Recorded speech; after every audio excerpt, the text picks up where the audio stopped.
episode 2, Back to School. And that was not how I thought this episode was going to go. But it's your boy Icon always with another DC television animated review for you, going over that Harley Quinn. And before we get started, as always, hit that notification bell, like it or subscribe to me all over social media. And let's get started with a little Harley Quinn action. Because this was a very quick episode, but it told a lot. And it wasn't even back to school. We got a lot of backstory. But the episode starts with King Shark, who makes his triumphant return to the Harley Quinn series. He shows up with his 37 kids, and he said that he actually has a date, because I forgot he killed his wife in like season 3 or 4. But he has a date in Metropolis, because now all the people of Gotham are migrating over to Metropolis. So he meets somebody, and then in order for him to go on this date, he asks both Harley and Ivy if they could babysit his children, because apparently they're the godmothers, and I forgot that was even a thing. So they're watching the kids, but Ivy doesn't stay because she has to have a meeting with Lena Luthor. So Harley has the kids, and while Harley has the kids, she ends up getting a phone call from Lena Luthor that says, hey, we're having a party, like a children's party down at one of my clubs. Why don't you bring the kids and come on down, and we'll see, everything will be cool. So Harley ends up bringing the kids down, the shark children down to the party.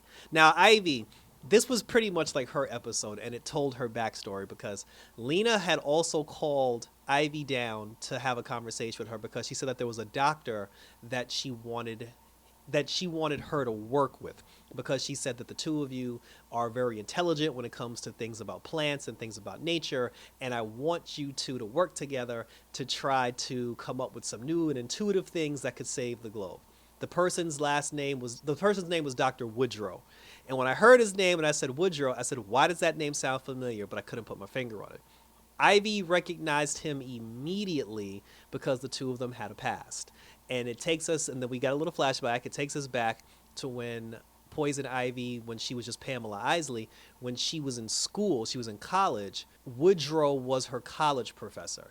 And she was his student, and yes, the two of them were banging, like they were getting it on, but they were also, but aside from the fact that they were banging, it's like they were also doing the same studies as far as like plants and everything. Now, the part that made me crazy was when we showed the flashback of Pamela Isley. She was a regular, like, Caucasian, redheaded white girl. And when I looked at her, and I'm watching her in the flashback, I didn't realize this until now, and I feel so stupid for saying this, but I'm going to say it. I was just like, her skin is green.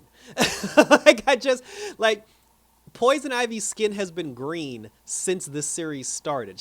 Her skin's been green for 5 years. But it wasn't until I saw her in the flashback looking like a regular white girl with red hair, that's when I realized her skin was green. And the reason why that threw me off was because if you look at every iteration of Poison Ivy throughout like anything DC, whether it was the Batman and Robin movie that we don't speak of, where Uma Thurman played Poison Ivy, whether it was Batman the Animated Series that had that's where the Poison Ivy character was most popular. Even on the TV series Gotham, they had 3 different actresses play Poison Ivy. They've always been regular Caucasian white women with red hair. They've never been green. So I have this image of this regular Caucasian white woman in my head to the point where I ignored the fact that on the Harley Quinn cartoon, she's actually green. And I was like, holy shit. I was like, why did I not see this before?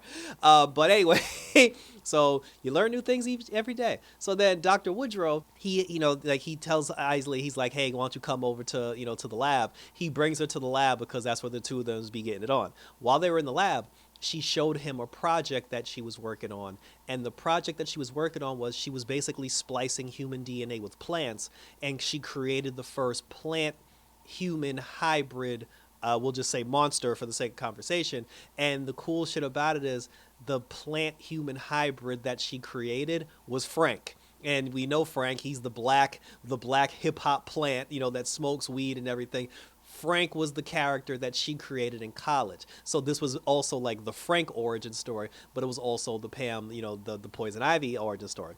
And then when Dr. Woodrow saw that, he was just like, wow, this is incredible. He's like, you got a breakthrough here.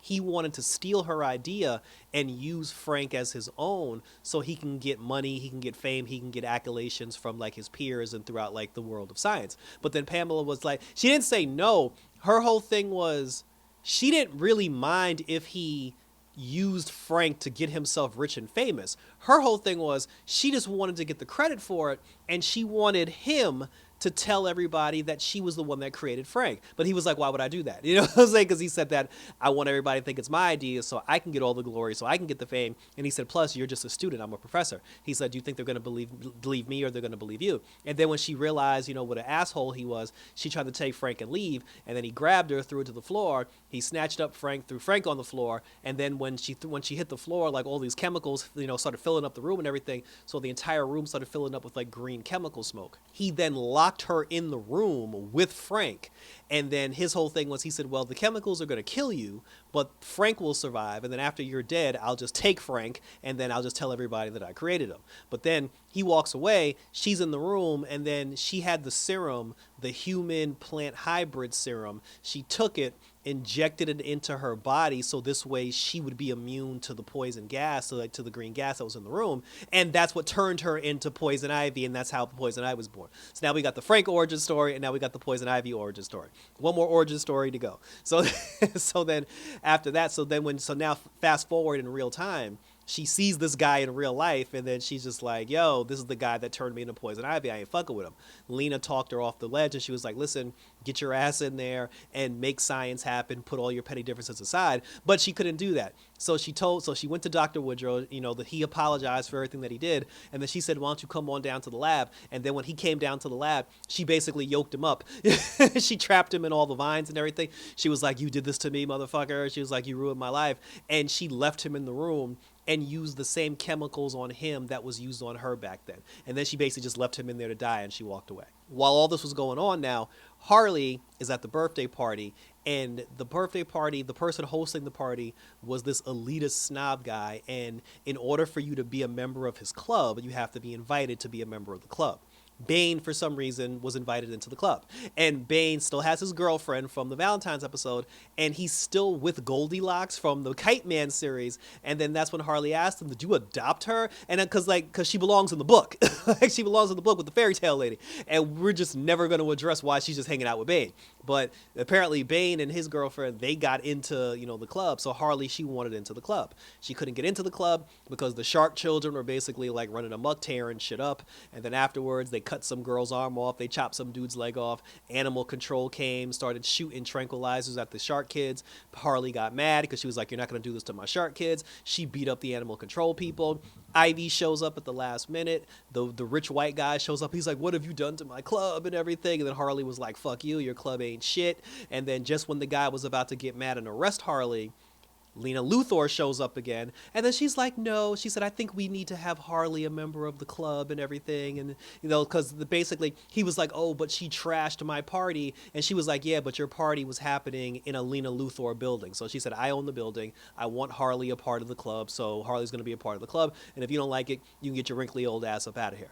And then that was it. He got mad, and now Harley's like a member of the club. This was weird. And then that's when I started thinking, because at the end, Ivy and Harley were in their bedroom, and they were talking about, they were like, wow, like Lena Luthor really helped us out today. And then I started thinking, the whole thing about Lena Luthor purposely wanting Pamela to work with her ex-boyfriend, the whole thing with Lena wanting Harley to be at that party to begin with, and then making her a member of the club, Lena is planning something.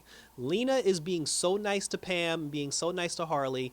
She's giving them everything that they want. She's making them like celebrity royalty. Lena Luthor has a plan for the two of them. And do not think that everything that's happening on this show isn't happening on purpose by design of Lena Luthor. Like, mark my words. But it is interesting to see what the bigger plan actually is going to be when all this unfolds. I'm looking, because like now that I know Lena's up to something, like I want to see what's going to happen. Meanwhile, Superman's still in outer space. And then in the final scene, we saw the same the same laboratory where Dr. Woodrow was gassed, and then after that a green arm ended up on the table with like fangs and fur and everything. And then that's when it dawned on me, Dr. Woodrow, he was the villain in Swamp Thing, in the Swamp Thing TV series. He was the person who turned into a swamp creature and was supposed to be Swamp Thing's like nemesis, but unfortunately we never got a season 2 of Swamp Thing. So we're getting Dr. Woodrow in the Harley Quinn series.